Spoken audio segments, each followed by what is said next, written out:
Hey guys, as you can see, I'm home now. Came home yesterday, surprised Zachary at Surge. But this is update number 3 for Kyleigh. So she's been on the chemo. Last night was day 3.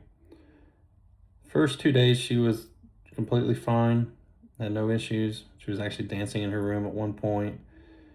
They gave her laps. They want her to walk. They gave her a sheet.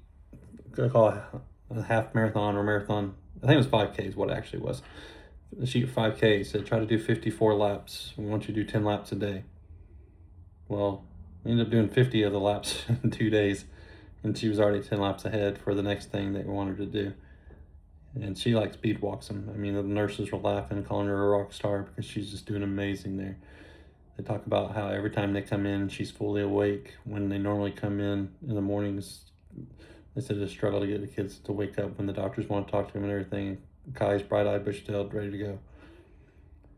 Things were going great. That all seemed to change last night around, it's about 7:30 when I got the actually no, it's about 8:30 when I 8 o'clock when I got the message from my mother-in-law. Said that about 8:30 Kyleigh started getting nauseous and dizzy, and she ended up throwing up, and they had to start giving her some other medicine because the chemo was starting to affect her now. It just took a while to get in, which is weird because they said this first one wouldn't affect her. It would be the next round of chemo that will be starting on Saturday. They said that chemo is the one that's supposed to really make her nauseous and start causing the issues. But this first chemo, I mean, it for some reason all of a sudden just hit her all at once. But her shoulder's still causing her pain, and we're just trying to do physical therapy with that. They've tried a bunch of different medications, nothing ever works. Tried using the stim machine, it didn't help it. So right now they're just kind of at a wait and see, because the MRI did show the cancer in there. So maybe with this chemo wiping everything out, maybe it'll make the shoulder better. And that's what was just a wait and see right now. But I mean that. So last night was day 3 of chemo. Tonight will be day 4 of this first round of chemo. And then Friday she'll get a day of rest, which she probably will desperately need, because they did prescribe the Ativan for this nausea and one other medication. I can't remember the name of it. And then it'll be 3 more days of chemo with the transplant supposed to be going on the 16th.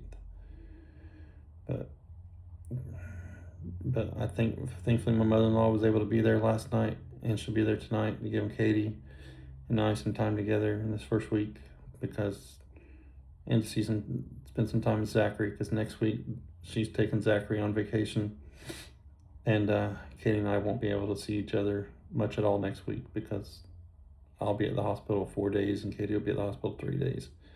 So there will be no nights that we are together.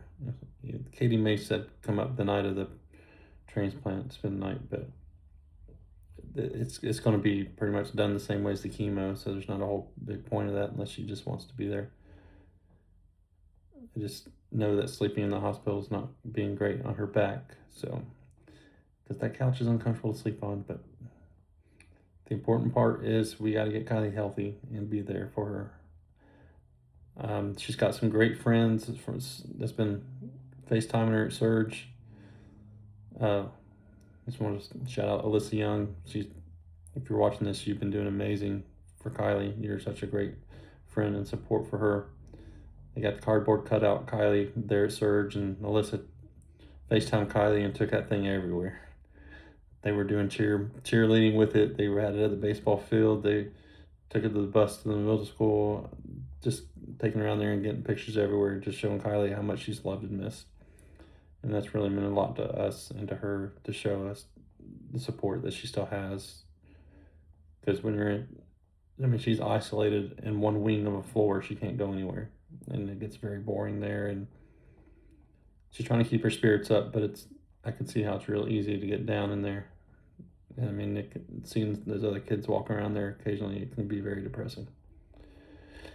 But anyway, I just wanted to give you guys this update. And thank you guys for all the support and that you've been giving us and all the prayers. And I thank God the most for all the grace and love that He's showing us. God is great, and I can't wait to share the stories with all you guys once we're done through all this and things I haven't said in these videos, the way that God's just moving, that there are things that we are going to hold on to just to share all of God's glory at the end of this, and how we're just blown away by what He is doing. But like I said, God is great. God is good all the time. Thank you guys, and I'll see you next time.